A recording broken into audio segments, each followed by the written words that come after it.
Betting యాప్లో 25 లక్షలు పోగొట్టుకొని యువకుడు సూసైడ్ చేసుకున్నాడట. మనం ఇది ఒక్కసారే కాదు, మనం ఇట్లా వారానికి 3, 4 చదువుతా ఉన్నాం. కేవలం తెలుగు రాష్ట్రాల్లో, ఈ ముఖ్యంగా తెలంగాణ రాష్ట్రంలో కూడా చాలామంది, దేశంలో ఈ కేవలం తెలంగాణ, ఆంధ్రప్రదేశ్ లేకపోతే కర్ణాటక, మహారాష్ట్రే కాదు, దేశంలో ఈ యొక్క బెట్టింగ్ యాప్ల యొక్క ప్రభావం చాలామంది యువత పైన ఇప్పటికే పడ్డది.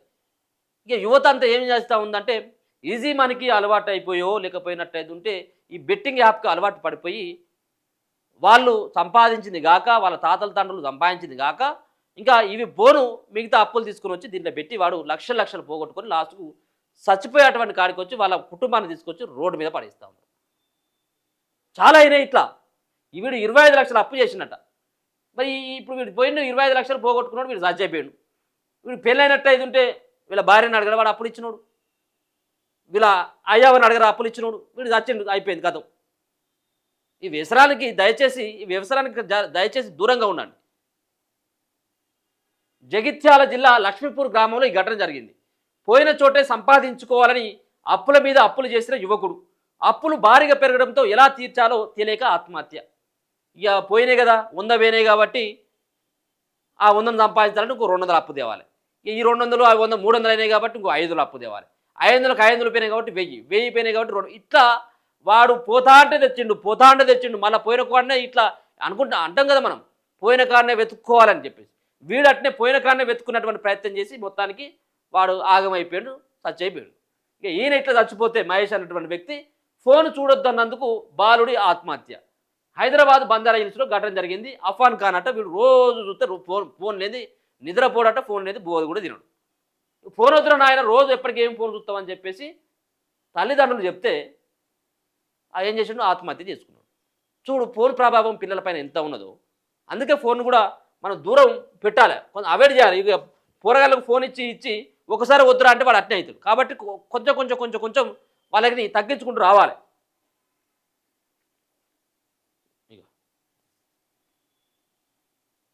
బెట్టింగ్ యాప్కు మరో యువకుడు బలైపోయాడు.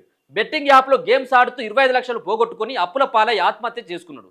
జగిత్యాల జిల్లా రూరల్ మండలం లక్ష్మీపురం గ్రామంలో బుధవారం రాత్రి ఘటన జరిగింది. గ్రామానికి చెందినటువంటి గర్వందుల మహేష్ గీత కార్మికుడిగా పనిచేస్తూ భార్య జమున, 2 ఆడపిల్లలను పోషించుకుంటాడు. ఇప్పుడు చచ్చిపోయాను అయిపోయింది. 2 ఆడపిల్లలు ఉన్నారు. ఈ ఆడపిల్లల పరిస్థితి ఏంది, నీ భార్య పరిస్థితి ఏంది? 25 లక్షలు అప్పు తీసుకొచ్చినావు, కుటుంబం మీద మోపినావు. ఇప్పుడు పోయి వీళ్ళు ముగ్గురిని పాపం అనాథాలని చెప్తి.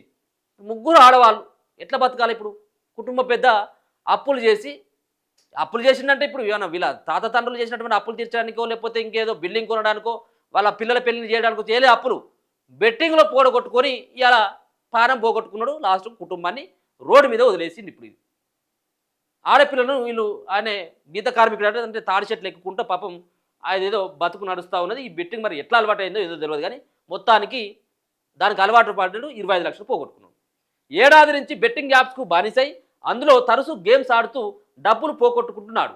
పోగొట్టుకున్న డబ్బులను ఎలాగైనా తిరిగి సంపాదించాలని తెలిసిన వారి దగ్గర అప్పులు చేసి బెట్టింగ్ యాప్లో పెట్టేవాడు. ఆ డబ్బులు కూడా మహేష్ పోగొట్టుకున్నాడు. దాంతో అప్పులు సుమారు 25 లక్షలకు పెరిగినాయి. వాటిని ఎలా తీర్చాలో తెలియక తీవ్ర మనోవేదనకు గురైండు. ఈ క్రమంలో బుధవారం రాత్రి గ్రామ శివారులోని రైతు వేదిక వద్దకు వెళ్ళి రైతు వేదిక దగ్గరనే ఊరేసుకొని చచ్చిపోయాడు. ఇది గమనించినటువంటి స్థానికులు కుటుంబ సభ్యులకు సమాచారం అందిస్తే పోయి ఫిర్యాదు తీసుకొని వాళ్ళంతా కేసును దర్యాప్తు చేస్తే ఏమైందా మరి ఏం కథ అని చెప్పేసి అంటే ఈ అసలైనటువంటి వ్యవహారం బయటపడ్డది. ఈ బెట్టింగ్ వ్యవహారం. వాడు బెట్టింగ్ కూడా ఎక్కడ ఉంటాడో తెలియదు. వాడు మొత్తం అంతా కూడా ఫోన్లోనే ఉంటాడు. వాడు ఫోన్లోనే ఆడాలి, ఫోన్లోనే ఉండాలి, ఫోన్లోనే అదంతా. వాడిని పట్టుకుంటాడా? వానికి అన్ని లీగల్ సంబంధించిన వాడు ఏవో తీసుకొచ్చి పెడతాడు. వాడు అంతా 25 లక్షలు పోగొట్టుకుంటూ కుటుంబాన్ని మొత్తం అంతా కూడా ఆగం చేస్తుంది. అయిపోయి ఇక ఇది ఇట్లా ఉంటే ఇక్కడ చూడు. ఇక ఫోన్ చూడొద్దన్నందుకు బాలుడు, ఫోన్ చూడొద్దని మందలించినందుకు బాలుడు ఆత్మహత్య చేసుకున్నాడు. హైదరాబాద్లోని బంజారా హిల్స్లో జరిగింది ఈ ఘటన. బంజారా హిల్స్ రోడ్ నెంబర్ 12లోని సయ్యద్ నగర్లో ఇర్ఫాన్ ఖాన్ తన కుటుంబంతో నివసిస్తున్నాడు. అతని కుమారుడు మహమ్మద్ అఫాన్ ఖాన్ అట. 12 సంవత్సరాల పిల్లగానికి. సమీపంలో ఒక ప్రైవేట్ స్కూల్లో 5వ తరగతి చదువుతాడు. గత కొద్ది కాలంగా అఫాన్ మొబైల్ ఫోన్లో ఎక్కువసేపు గడుపుతాడట. చదువుపై శ్రద్ధ పెట్టకపోవడంతో తల్లిదండ్రులు ఆందోళన చెందిండు. ఈ క్రమంలో ఫోన్ ఎక్కువ చూడొద్దని కుమారుని మందలించినటువంటి కర్మకు వాళ్ళు సమీప బంధువు మరణించిండు.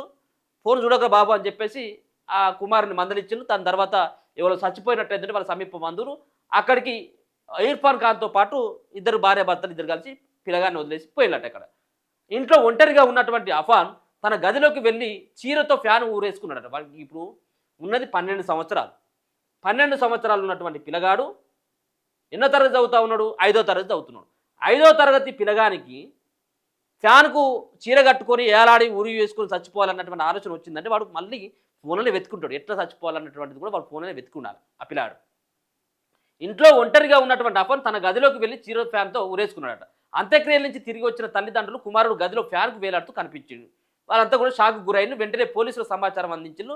ఘటనా స్థలానికి చేరుకొని పోలీసులు ఆ మృతదేహాన్ని పోస్ట్ మార్టంకి తరలించి కేసు నమోదు చేసుకొని దర్యాప్తు చేస్తే ఇదంతా కూడా ఏం జరిగిందో మరి పొద్దున నుంచి ఏం జరిగింది ఏం కథ అని చెప్పేసి ఆరాధిస్తే మేము పొద్దున పోయేటప్పుడు ఫోన్ చూడకు అని చెప్పేసి మందలించడం, చక్కగా చదువుకో, చక్కగా రోజు బడికి పో అని చెప్పేసి అంటే మానసికంగా ఇబ్బంది పడి తండ్రి తల్లి అన్నటువంటి మాటలకు ఇబ్బంది పడ్డడేమో ఇట్లా ఉరేసుకొని చచ్చిపోయిందని చెప్పేసి వాళ్ళు విచారణ తేలినట్టు. చూడు ఎంత దారుణం. ఇక 12 సంవత్సరాల పిల్లగాడు